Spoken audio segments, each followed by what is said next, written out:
Olá pessoal, estamos de volta mais uma vez com uma videoaula de Geografia.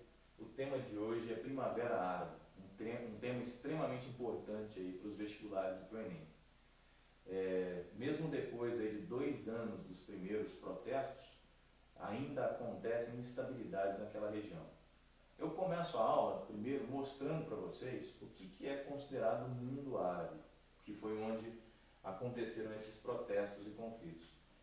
Eu trouxe aqui um mapa e aqui dá para perceber o seguinte: todo o norte da África e o Oriente Médio é considerado então a região do mundo árabe. Por quê? Nós temos predomínio de árabes e com uma presença muito forte do islamismo.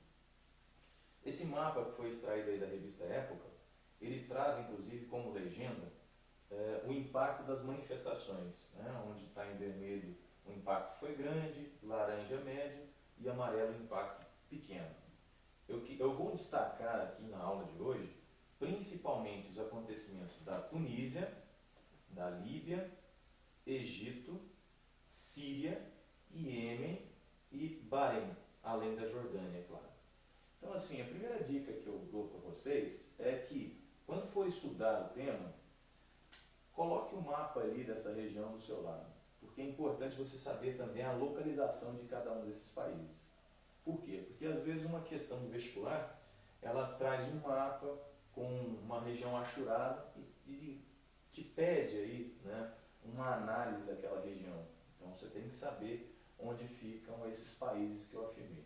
Então, pegue o mapa, dê uma olhada um pouco antes da prova, porque isso vai te ajudar muito. Bom, então está aqui. Esta é a região do mundo que foi mais afetada e é dessa região que nós vamos falar aqui hoje. Primeiro, eu vou trazer para vocês os principais aspectos comuns, o que acontecia na maioria desses países. O primeiro aspecto comum é a presença de ditaduras de décadas e que tinham apoio das potências ocidentais, tinham apoio dos Estados Unidos e da Europa. E aí muita gente me pergunta, por que Estados Unidos e Europa acabaram apoiando essas ditaduras? Basicamente para ter uma certa estabilidade na região e poder continuar explorando o petróleo e também diminuindo a expansão do terrorismo islâmico. Então a ideia das potências ocidentais era apoiar essas ditaduras para garantir uma estabilidade. Bom, um segundo aspecto muito importante foi a elevada repressão que esses governos impunham à população. Outro aspecto também importante foi a crise econômica, que atingiu o mundo todo, principalmente após o estouro da bolha imobiliária de 2008 nos Estados Unidos. E essa crise atingiu o mundo inteiro, não só a Europa, mas também o mundo árabe. E isso gerou uma insatisfação muito grande entre os jovens, principalmente por causa do nível elevado de desemprego. E um último fator, não menos importante, é que toda a mobilização para que fossem feitos esses protestos, toda essa mobilização aconteceu com o apoio das redes sociais, Facebook, Twitter, YouTube, entre outras formas de participação. Eu trouxe até uma foto que foi tirada durante os protestos no Egito e dá para ver que um manifestante ressaltou isso, nessa mobilização feita a partir de redes sociais. A palavra Egito escrita usando os vários logotipos relacionados à internet, aos grupos sociais e assim por diante. Bom, aí nós vamos analisar aqui agora, rapidinho, os principais acontecimentos, começando pela África saariana. O que é a África saariana? É aquela porção do norte da África que eu mostrei para vocês, onde fica ali a Líbia, a Tunísia, o Egito, e aí nós vamos fazer uma análise rápida da influência em cada um desses países. O primeiro país é a Tunísia. Eu até coloquei ali para vocês, Tunísia, o início. Foi onde começaram as manifestações. E essas manifestações, elas receberam o apelido de Revolução de Jasmim. E por que desse nome? Simplesmente porque o jasmim é uma rosa típica, uma flor típica da região, flor típica da Tunísia, e ela tem como característica essa coisa de espalhar o seu perfume, da mesma forma que esses protestos aí foram espalhados por todo o mundo árabe. Qual foi o pontapé inicial para que acontecessem esses protestos? O pontapé inicial foi justamente, né, o fato do feirante, o Mohamed Bouazizi, ele, por insatisfações aí com o governo, por conta de repressão feita contra ele, né, um grupo de soldados acabou apreendendo lá a banca desse feirante, ele acabou, num ato de extrema revolta, ateando fogo contra o próprio corpo. Esse ato de desespero acabou realmente inspirando os jovens da Tunísia para que fizessem as manifestações. Os protestos eles começaram em janeiro de 2011, portanto aí há 2 anos, né, e acabaram derrubando o ditador Bin Ali, que estava no poder aí há mais de 20 anos. Né.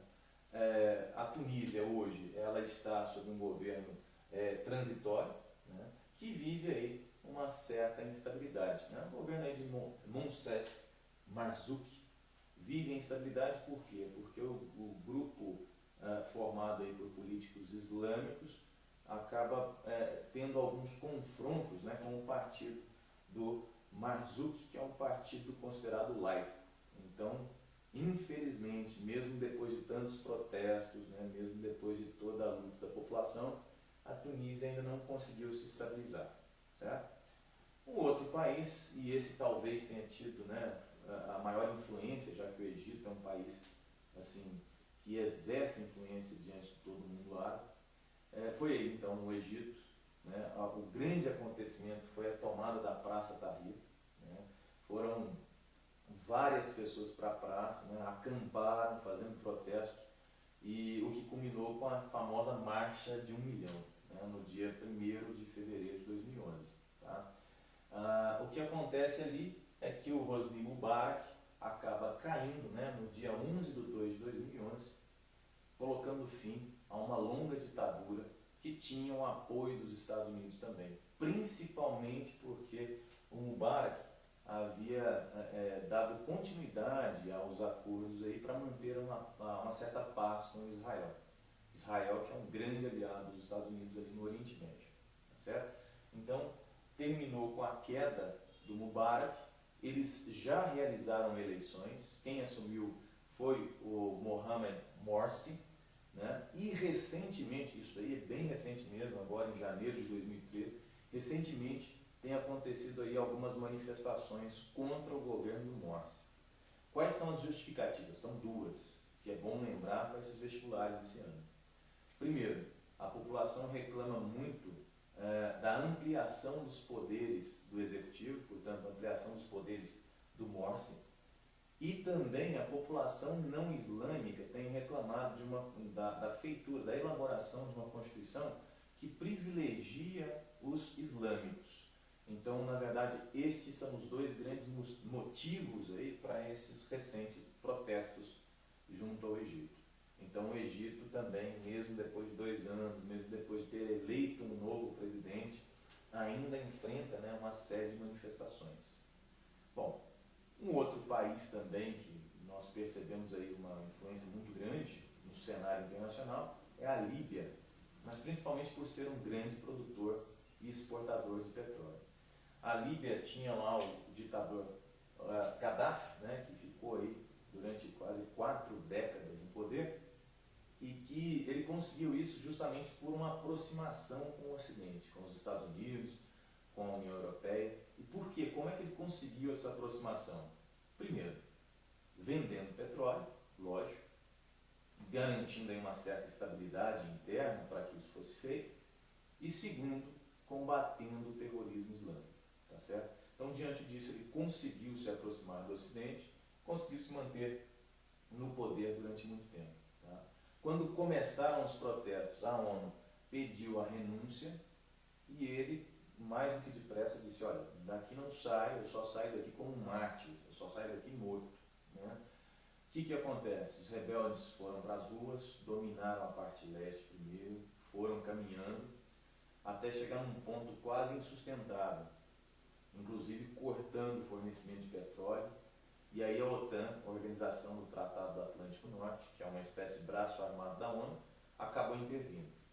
É engraçado a gente perceber o seguinte, um único confronto, um único país onde houve a atuação da OTAN foi a Líbia, né?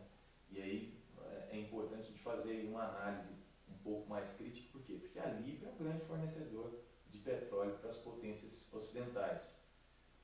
Com certeza o interesse econômico falou muito mais forte.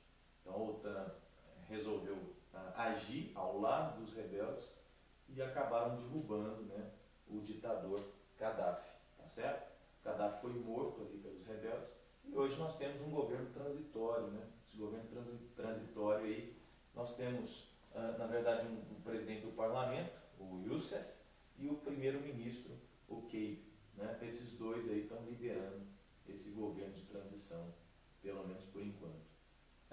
Também não é um governo estável ainda, também enfrenta aí uma série de problemas políticos e, por enquanto, a Primavera Árabe ela não trouxe essa estabilidade também para a Líbia. Bom, e aí nós passamos rapidinho aqui para o Oriente Médio, né? E o principal foco aí do Oriente Médio é que nós temos um grande aliado dos Estados Unidos, né, que é Israel, cercado por todos esses países árabes. Então o interesse estadunidense e europeu também é forte. Primeiro começamos com o Iêmen. No Iêmen nós temos ali o ditador Saleh, que também estava ali no governo há muito tempo.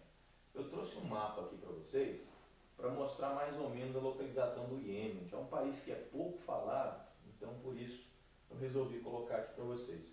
Dá para ver o seguinte, que aqui, né, você tem a Península Arábica, o Iêmen fica então aqui na pontinha da Península Arábica. Tá? Ele é extremamente importante, principalmente porque fica numa área onde a gente tem o transporte de petróleo, né? Onde a gente tem a passagem aí pelo Mar Vermelho, né? Entre o Golfo Pérsico e o Mar Vermelho. Então é um país realmente com uma posição geográfica estratégica muito importante.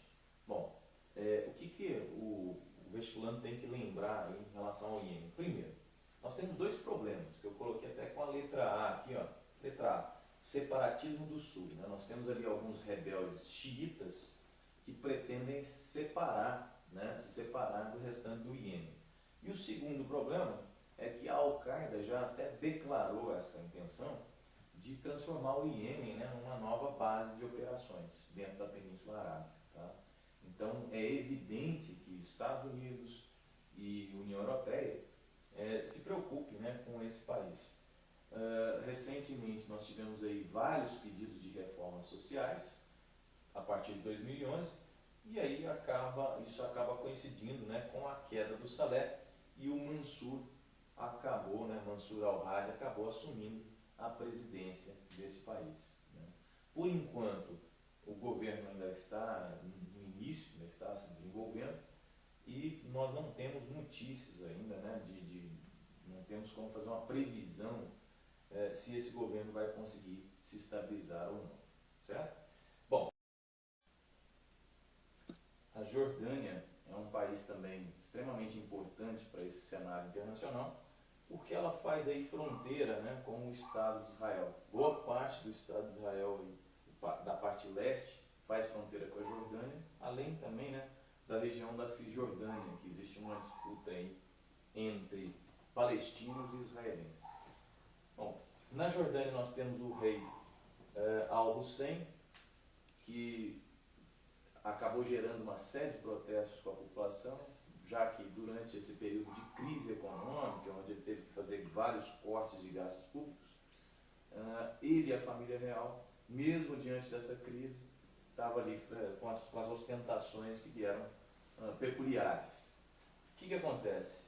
Desde o dia 28 de 1 de 2011, são realizados protestos aí todas as sextas-feiras para pedir, desde reformas sociais até a saída do rei. Bom, o grande confronto que existe é porque os palestinos, que são, né, majoritariamente, eles ocupam o setor privado, eles reclamam por não participar diretamente do governo. Já os jordanianos, que ficam predominantemente no setor público, eles estão reclamando dos cortes de gastos. Então o que acontece? O rei Al-Hussein da Jordânia tem enfrentado esses protestos aí desde 2011. O que foi feito recentemente é que ele tirou do poder o seu primeiro-ministro. Né? Por enquanto, não podemos afirmar ainda que a Jordânia atravessa um momento de estabilidade, porque continuam acontecendo alguns protestos, mas a situação deu uma pequena acalmada depois da queda do primeiro-ministro, certo? Outro país também, que apesar de ser um país pequeno na região, mas que tem uma importância muito grande, é o Bahrein. Eu trouxe para vocês aqui um mapa, nesse mapa menor dá para ver direitinho onde fica, né? Fica bem aqui no meio do Golfo Pérsico, é um conjuntozinho de ilhas, na verdade uma ilha maior aí, no meio do Golfo Pérsico, tá? E aqui ampliada, a gente vai ter, ampliado, né? Vai ter o território do Bahrein. O Bahrein tem uma importância estratégica muito grande, justamente por ficar ali bem no centro do Golfo Pérsico, que é uma área de grande produção e transporte de petróleo. Não preciso nem dizer que os Estados Unidos eles têm uma preocupação muito grande com essa região e acabaram firmando aí alguns acordos.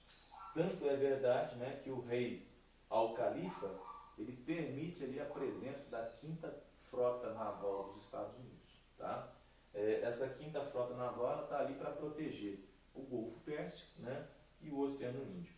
É importante ressaltar que o Bahrein faz aí uma oposição ao Irã, né, um dos principais opositores ao governo dos Estados Unidos, porque o Irã, desde a criação do seu programa nuclear, tem sofrido aí algumas sanções, e os xiitas aí, né, presentes no Bahrein acabam fazendo protestos contra o rei que tem apoio dos Estados Unidos. Né? O exército chegou a reprimir essas manifestações, só que por pedidos aí dos Estados Unidos houve um recuo, tá? Não houve tanta violência quanto, por exemplo, na Líbia, tá certo? Bom, por fim, a Síria, que também é um país com uma importância muito grande, estratégica, devido à sua localização. Eu trouxe aqui no mapa para vocês, a gente percebe que a Síria também é mais um dos países aí que fazem, né, essa fronteira com o Estado de Israel e que, portanto, tem um poder estratégico muito grande aí nesse tabuleiro geopolítico do mundo, envolvendo aí Estados Unidos, Israel e outros países árabes em volta do Estado de Israel. Bom, presidente Bashar al-Assad, todo mundo deve estar acompanhando aí nos noticiários, né? Ele se mantém no poder e reprimindo as manifestações de forma veemente, o que acabou se transformando numa guerra civil, já que os rebeldes, né, pegaram nas armas e foram para as ruas. Então existe uma forte repressão, os rebeldes foram para as ruas e hoje nós temos um saldo aí de em torno de 70 mil mortos. Então é uma situação muito grave, muitos exilados políticos, né, vindos aí da Síria, eles procuram outros países em volta para se abrigar, porque realmente é uma situação grave e infelizmente 70 mil mortos é uma conta que a princípio alguns analistas dizem que é uma conta inicial, pode ser um número muito pior do que esse. Bom, recentemente o Conselho de Segurança da ONU se reuniu para votar aí uma série de sanções contra o Estado da Síria, para forçar Bashar al-Assad a abandonar o poder, mas nós tivemos aí 2 membros permanentes do Conselho de Segurança vetando essa situação, vetando essas sanções aí contra a Síria. Né? No caso foram os aliados antigos, aí, China e Rússia, que acabaram vetando as sanções econômicas que seriam impostas contra a Síria. Então, na Síria, nós temos aí uma permanência desses confrontos, infelizmente o número de mortos deve aumentar e o Conselho de Segurança não conseguiu, então, impor essas sanções, tá certo? Bom, só para terminar a aula de hoje, eu deixo uma pergunta no ar. Será que nós estamos vivendo um inverno árabe? Sim, porque as manifestações chamadas de Primavera Árabe tinham como principal objetivo estabelecer democracia nos principais estados aí que estavam sob ditaduras há décadas. Né? E o que dá para perceber é o seguinte: realmente muitos ditadores caíram, mas os governos não conseguiram se estabilizar. Alguns deles, inclusive, sob guerra civil até hoje. Né? Isso já tem aí, né? Foi em 2011, nós estamos aí em fevereiro de 2013. Até agora, esses países não conseguiram realmente a verdadeira estabilidade, a verdadeira democracia. Né? Cabe a nós torcer para que isso realmente aconteça, tá certo? Pessoal, espero ter ajudado. Queria deixar aqui um grande abraço, muito obrigado aí pela atenção e até mais uma próxima aula. Valeu!